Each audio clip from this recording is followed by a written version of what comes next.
But after 6 days of hard training, Tanjiro still hadn't made any progress. Furthermore, Hanjiro was also in a hurry, because he knew the demons could attack at any time. Just then, Genya arrived and asked about Tanjiro.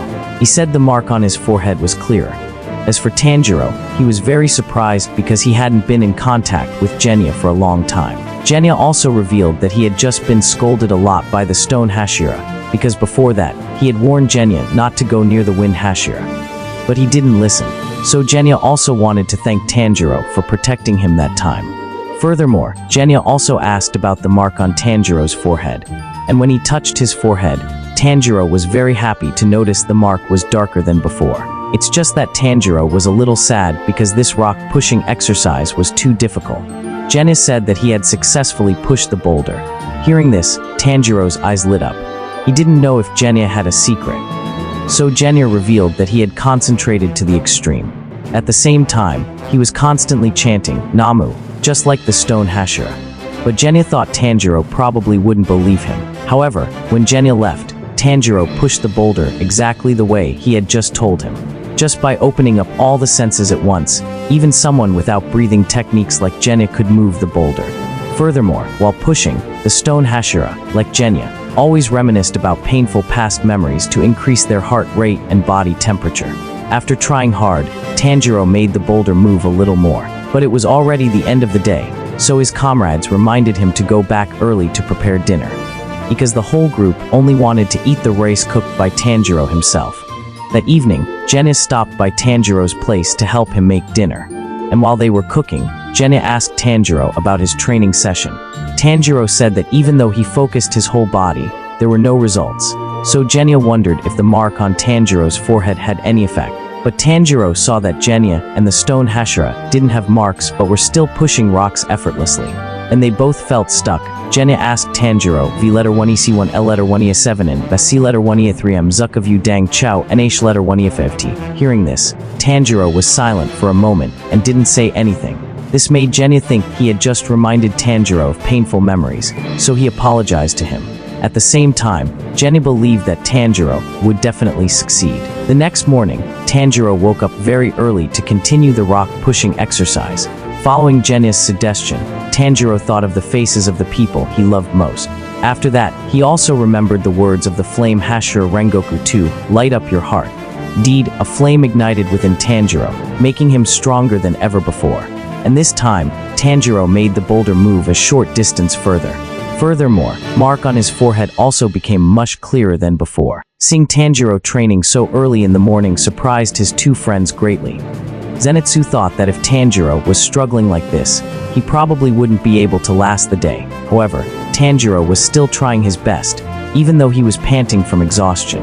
Initially, Tanjiro couldn't make any progress, even though he tried very hard.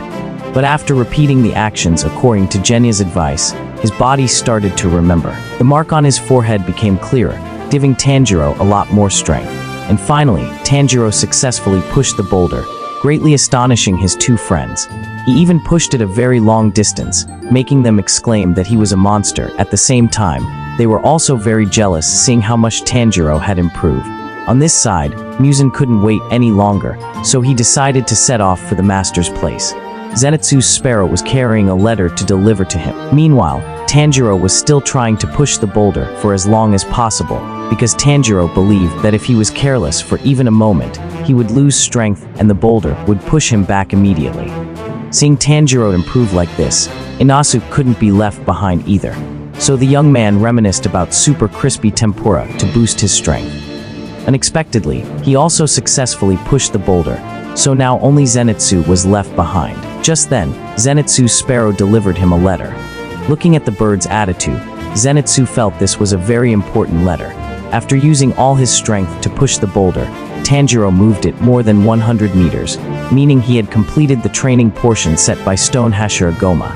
But because he sweated too much, Tanjiro was severely dehydrated.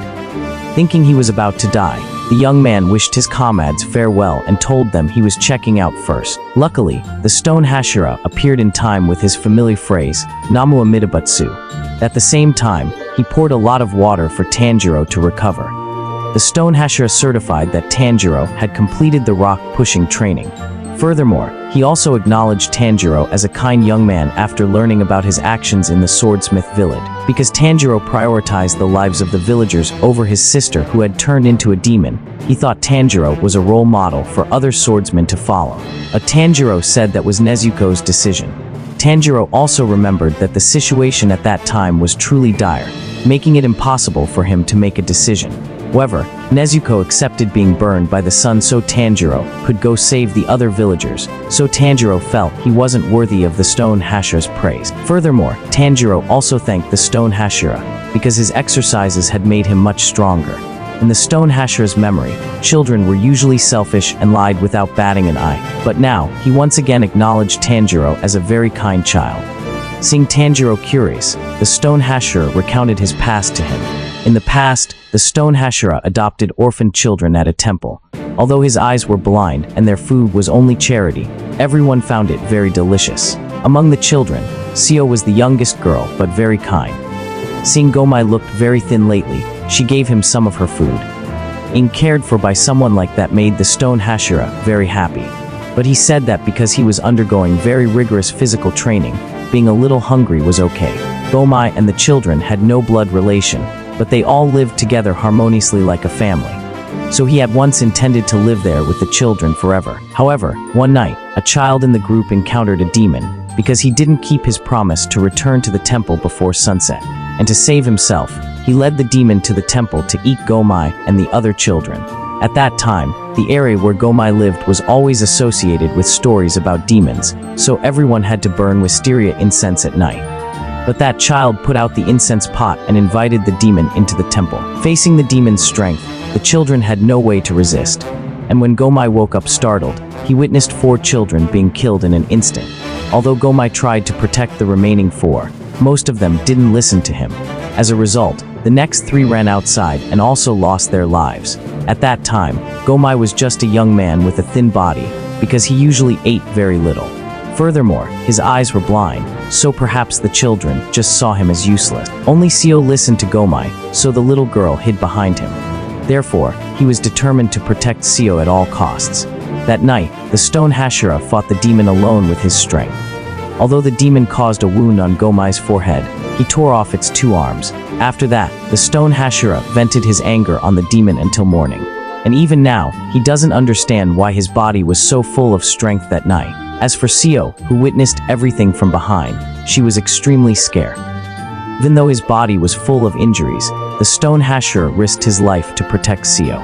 Yet when the villagers arrived, Seo said that man was a monster and that he had killed everyone. At that time, the scene only had Gomai and the bodies of the children, while the body of the demon had disappeared after he finished it off. So the Stone Hashira was accused of murder and unjustly thrown into prison. At that moment, Gomai would have been satisfied with just a word of thanks from Seo, but perhaps Seo was only 4 years old, so he didn't expect anything more. Luckily, after that, Gomai was saved from the death penalty by the master, and from then on, the Stone Hashira became a suspicious person who didn't trust anyone. But when he met Tanjiro, his heart saw him as an upright and honest person. So the Stone Hashira decided that he would support Tanjiro wholeheartedly so he wouldn't go astray. After hearing Gomai's story, Tanjiro cried because he was very moved. As for the Stone Hashira, he gently stroked Tanjiro's head like the little girl Seo from years ago. At the same time, he also praised Tanjiro for doing very well in his training.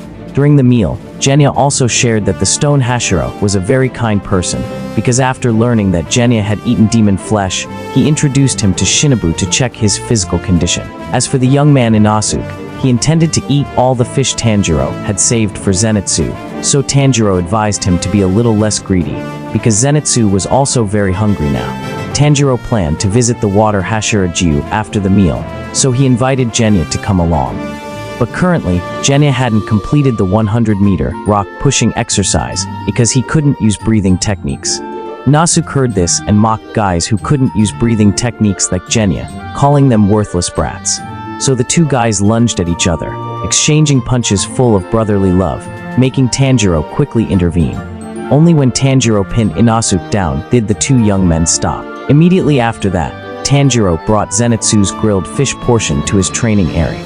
Furthermore, Tanjiro was also very worried when he saw Zenitsu hadn't been talking to anyone lately. Zenitsu said that he still hadn't completed the rock-pushing exercise. Furthermore, Zenitsu had a plan that he absolutely had to carry out himself. Hearing this, Tanjiro really wanted to do something to help Zenitsu a little. But Zenitsu just thanked Tanjiro for his kindness and didn't want his help, because this specific task had to be done by Zenitsu himself. Tanjiro then set off to visit the water Hashira-ju.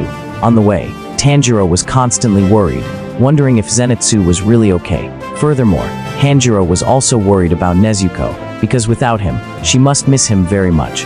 Soon, Tanjiro arrived at Ju's place. As soon as he entered, Tanjiro witnessed the wind Hashira and water Hashira exchanging techniques very intensely. It turned out the water Hashira kept his promise to Tanjiro to participate in a training spar with the wind Hashira.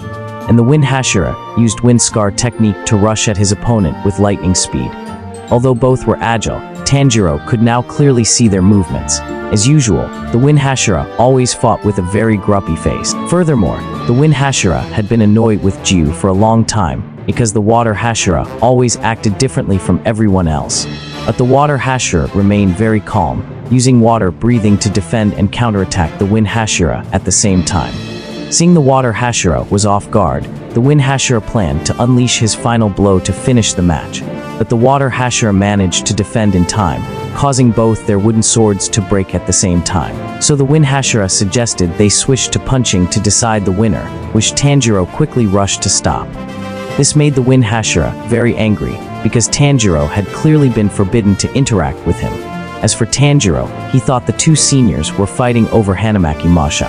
While training at the wind Hashira's place, Tanjiro always smelled the faint scent of glutinous rice along with green tea. So if the wind Hashira was craving Hanamaki Moshai that much, Tanjiro was willing to make him a bash until he was full. Being exposed about his preference like that made the wind Hashira very angry, so he got annoyed and gave Tanjiro a punch before storming off. When the young man woke up, he only saw older brother Ju next to him, and he told Tanjiro that he and the wind Hashira were just sparring as part of the Hashira special training. Furthermore, Ju was quite surprised to learn that Sanemi liked Hanamaki Moshai, so next time the water Hashira would keep some Hanamaki Moshai ready to give to the wind Hashira and become friends with him. However, this plan was so unstable that Tanjiro's crow also protested, telling the two old guys to stop immediately. That evening, the wind Hashira was still very angry, because all his students were a bunch of lazy slackers, and while he was full of enthusiasm for training, he couldn't find the serpent Hashira or the mist Hashira anyway. On top of that, the sparring session with the water Hashira today was ruined by Tanjiro. Even his preference for Hanamaki Moshai was discovered by Tanjiro, making the wind Hashira incredibly annoyed. Just then, the wind Hashira felt something behind him, so he immediately turned around to grab it, and in the wind Hashira's hand was an eye that had been secretly watching him for who knows how long. When it turned to dust, the wind Hashira immediately realized this was a blood demon art, meaning the DemonSlayer core headquarters had been infiltrated by demons. Meanwhile, the Master and Lady Aman were waiting for the appearance of a special individual. None other than the Demon Lord Kibutsuji Muse, and currently, he is heading straight towards the Master's estate with a very calm demeanor. Along with that, a chilling demonic aura always enveloped his body. At first glance, anyone would think this was some kind of pop king, but in reality, he is the #1 enemy of the DemonSlayer core. Facing Musen's appearance, the Master wasn't surprised at all, because he fully understood that this day would finally come. For the first time meeting, Musen immediately criticized the appearance of Master Yubashiki Kagai as very unsightly. As for the Master, he was very happy that the one his family and the DemonSlayer core had been hunting for 1,000 years had finally arrived. At the same time, he asked a man what his appearance was like, and the lady said that he had the appearance of a 30-year-old man with glowing red eyes. Musen couldn't believe that the family that had obstructed him for 1,000 years looked so withered, because now he was smelling the stench of rotten flesh from Kagai. And the Master recounted that the doctor had said he would die half a year ago, but he still managed to survive. It was all thanks to his determination to defeat Musen. Hearing this, Musen declared that that wish would be extinguished tonight, because soon the Master would be killed by his own hands. However, the Master wasn't scared at all, and even told Musen that he and Musen shared the same bloodline. But Musen was from 1,000 years ago, so the blood relationship was no longer clear. Just because a demon like Musen was still alive, the Master's family had suffered a curse for 1,000 years. and the curse caused all the children in the family to die early from illness. Then the family was about to perish. A divine priestess gave advice that they must annihilate Muzin. Only by doing so could the family survive. And for many years, the master's family had married into the divine priestess's family so their children could live longer. But then none of the family members lived past 30 years old. Hearing this, Muzin dismissed Kagai's words about the law of causality as pure nonsense, because Muzin had done many evil deeds for thousands of years, and no gods or Buddhas had punished him. But today, standing before Kagai, he suddenly felt no hatred. Instead, he felt everything was very familiar when he saw Kagai's two children still innocently playing in the yard. Although the DemonSlayer core greatest enemy had arrived, the two children still sang cheerfully without paying attention to him. And this feeling of familiarity made Muzin feel very uncomfortable. Furthermore, he knew that the master's estate only had 4 people and no one guarding it. The master said that he had seen through Muzin's heart. And for many years, Muzin had always dreamed of the eternity he craved. But the master believed that he would never achieve what he wanted, because Nezuko was still protected by the DemonSlayer core. Hearing this, Muzin went closer to Kagai and told him that he still had plenty of time to find Nezuko, unlike someone who was about to die like Kagai. But Kagai believed he was mistaken, because he knew what eternity truly was. According to the master, eternity is human motion, because for thousands of years, many swordsmen of the DemonSlayer core have fallen, but their emotions have not disappeared. And they will never forgive someone who constantly takes other people's lives like Muzin. That is proof of the saying that human emotion is eternal. From now until the future, Muzin will never be forgiven, and the symbolic balls representing the souls of the innocent will always cling to Muzin until he dies. The master also warned Muzin that he had provoked hidden dragons many times. They are the swordsmen of the DemonSlayer core who have always been watching Muzin, waiting for the moment to take his life. Even if Muzin killed the master here, the DemonSlayer core would not be harmed, because his life is no longer important now. Conversely, if Muzin died, all the demons he created would disappear. Hearing this, Muzin clearly showed his anger, as every word of the master was very accurate. And before dying by Muzin's hand, Kagai also wanted to say a few final words. Although Kagai just said his life was no longer important, luckily the Hashira of the DemonSlayer core all loved him very much. So when Kagai died, the morale of the DemonSlayer core would surely increase greatly. Finally, the master thanked Muzin for agreeing to listen to what he had to say. As for Muzin, he clearly showed his annoyance, so he was ready to send all 4 members of the master's family on their way. On this side, the Hashira were summoned urgently upon receiving information that the master's estate was under attack. So they ran at a very high speed, while praying that the master was safe. Vintanjiro was in a hurry, hoping he would arrive in time to protect him. Previously, the Hashira had discussed appointing the strongest individuals to protect Master. The Wind Hashira suggested that 2 Hashira should constantly accompany him. But according to the Stone Hashira, he had advised the Master for 15 years, and the Master wouldn't listen, and he absolutely refused to use Precious Hashira for himself. Shinobu also heard that none of the past masters of the Ubashiki family had bodyguards, and now everyone is running very quickly towards the master's estate upon hearing that the enemy had attacked. They all hoped to arrive in time to protect him before it was too late. However, just as Muzin was about to strike, the entire master's estate suddenly exploded. It turned out the master had prepared a bomb in the estate and waited for Muzin to arrive. And Muzin's eyes couldn't believe that Kagai would go to such lengths. On this side, the Hashira were shocked when they arrived at the estate and saw that it had exploded and nothing was left, and they didn't know what was happening inside the estate. Only Tanjiro's keen nose could smell burnt flesh in the sea of fire. As for Muzin, after taking the full blast from the master, his body was no longer intact. Although his body had partially recovered, he still felt unbearable pain. Muzin realized that he had underestimated Kagai. Unexpectedly, Kagai would sacrifice himself and his family just to weaken him. Kagai even mixed needles into the explosives to increase damage and slow down Muzin's recovery ability. Just then, Muzin felt the Hashira gathering at the estate, so Muzin realized Kagai had used himself as bait to lure him. Indeed, Kagai's hatred for Muzin was no different from venomous snakes, which is why he was willing to sacrifice his family just to help the DemonSlayer core defeat Muzin.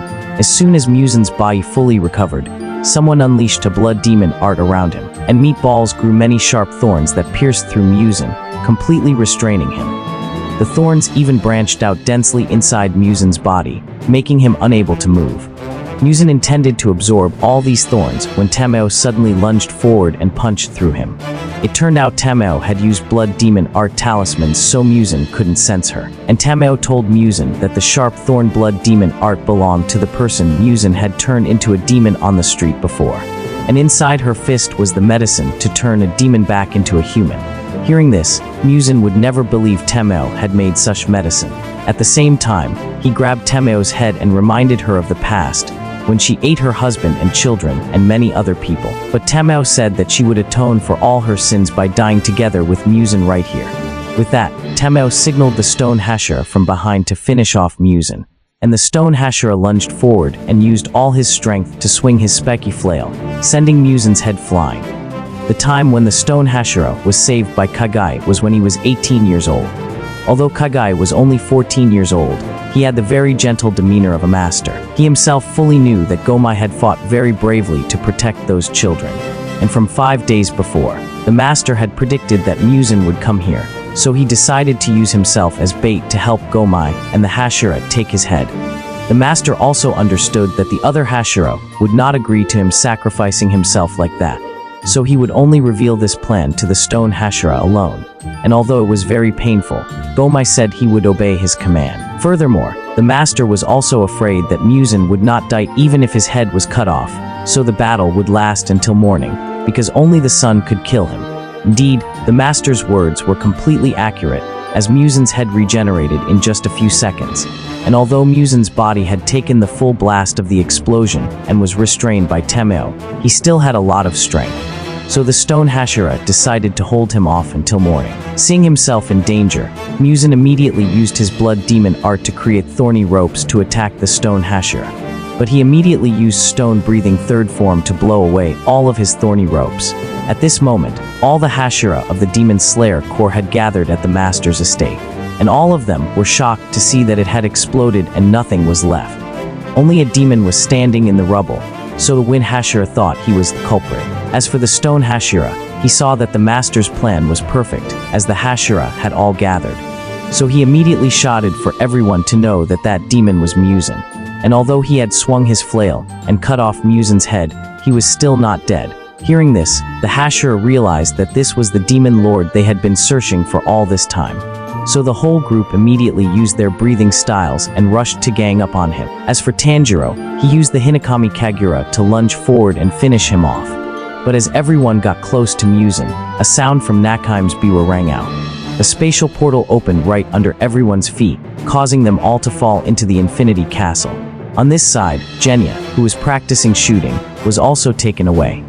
Even the young man Inosuke hadn't even finished a bite of tempura before he recalled to fight. Even the swordsman from Yurata's side couldn't escape Nakheim's biwa sound. And the gravity of the bizarre Infinity Castle was so strange that everyone was being pulled in different directions. Not only the swordsmen, but also the crows were pulled into the Infinity Castle. And while the swordsmen were constantly screaming, Inosuke seemed extremely excited because this was his time to show off the results of his training. As for Zenitsu, normally he was a young man who liked to joke around and fall asleep during battles. But tonight, he held his sword tightly with determined eyes to enter the final battle.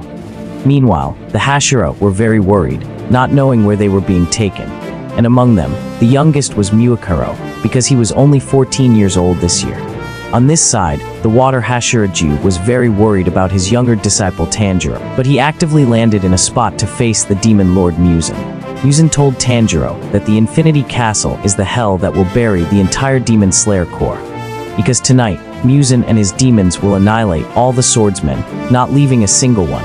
However, Tanjiro was not scared and replied that he was the one who would go to hell. Hearing this, Musen challenged Tanjiro to see what he was capable of, and Tanjiro reaffirmed that he would defeat Musen at all costs. And that wraps up Season 4 of DemonSlayer. What a journey it's been. From breathtaking battles to emotional growth, the Hashira training arc has truly set the stage for what comes next. But hold on, the story isn't over yet. The highly anticipated Infinity Castle movie is just around the corner, and it's going to be the most intense battle we've ever seen. Thank you so much for watching and supporting this series with If you enjoyed this recap, don't forget to leave a like, subscribe, and turn on notifications so you won't miss our upcoming videos, especially our deep dives into the Infinity Castle and other epic anime moments. Until next time, stay sharp, stay passionate, and keep slaying.